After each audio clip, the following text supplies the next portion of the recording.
पाकिस्तान के, उन्होंने भी इस इंटरव्यू में जो कि आपने किया इसके मुताबिक कहा है कि ये ड्रॉ मैच था, कोई जंग जीती नहीं भारत ने जिसकी सेलिब्रेशन करें।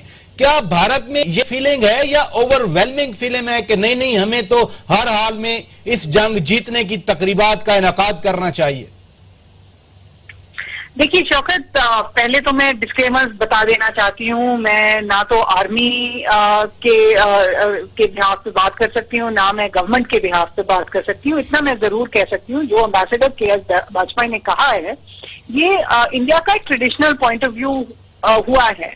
जैसे मिस्टर खान कह रहे थे कि इंडिया ने 1965 में क्या जीता था, वो बहुत कन्वीनियंटली भूल रहे हैं द बैटल फॉर हाजीपीर पास, जो एक इंडिया के लिए बहुत ही बड़ी विक्ट्री थी। और हालांकि उसके बाद जो अग्रीमेंट हुए थे सीजफायर में, इंडिया ने हाजीपीर को वापस भी किया था।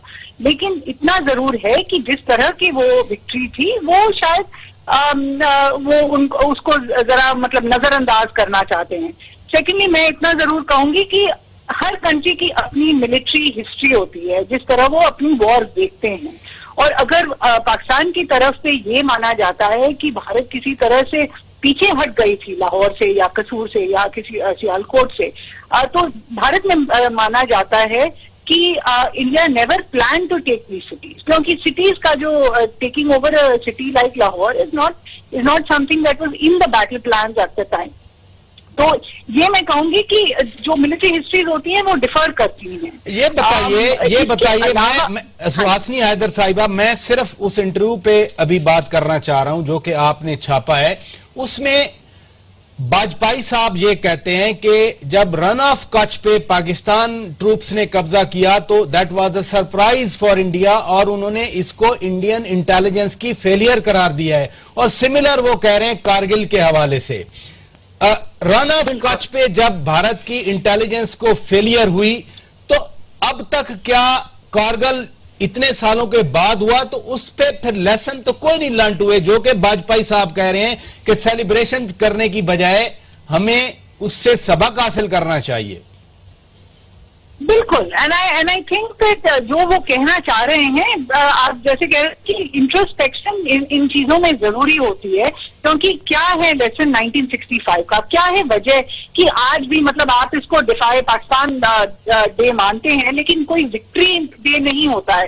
तो ये 1965 का जो हिस्टोरिकली जो वर्ल्ड में माना जाता है कि neither side really one the war, both side had certain defeat, certain victories, और आखिरकार यूएन सिक्योरिटी काउंसिल ने एक सीज फायर करार कर दिया था सितंबर 22 तारीख को।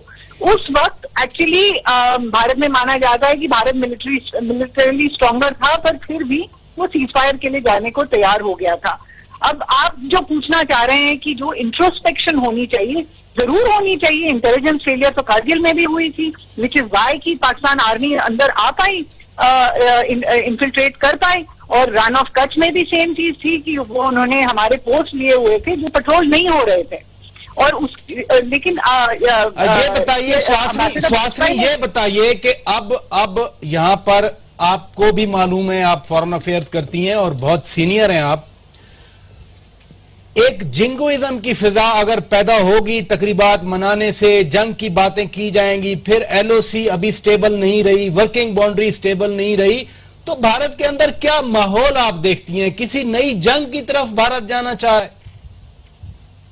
नहीं शौकत, आई थिंक आप भूल रहे हैं कि ये 1965 की 50वीं सालगिरह है, और जो सोल्जर्स जिसको इंडिया मानती है एक फॉरगॉटन वॉर थी, जो सोल्जर्स उसमें जिन्होंने अपनी लाइफ दी है, बहादुरी से जंग लड़ी है, उनको कमेमोरेट किया जा रहा है। एंड आई डोंट थिंक उसमें कोई दो राय होनी चाहिए कि किसी भी कंट्री की अगर फौज किसी भी जंग में लड़े तो उसको याद करना चाहिए कि किस तरह से उन्होंने सैक्रिफाइस किया है अपने कंट्री के लिए। और उसमें कोई दो राय नहीं होनी चाहिए कि आप क्यों इसको कमेमोरेट कर रहे हैं। 50 साल हो गए हैं और काफी सारे मतलब एक ये सिर्फ याद नहीं किया जा रहा, बल्कि अगर इसको एक इस तरह से याद किया जाए कि हाँ हम जंग जीत गए थे, मेरा बुनियादी सवाल उस हवाले से है। और पाकिस्तान तो यौम दिफा मनाते हैं, हम इसको कहते हैं डिफेंस डे है, हम तो विक्ट्री की बात नहीं करते, हम कहते हैं कि हमने अपना दिफा मुकम्मल किया था। बहरहाल बहुत शुक्रिया, आपने हमारे लिए वक्त निकाला। नाजरीन, ब्रेक का वक्त हुआ है।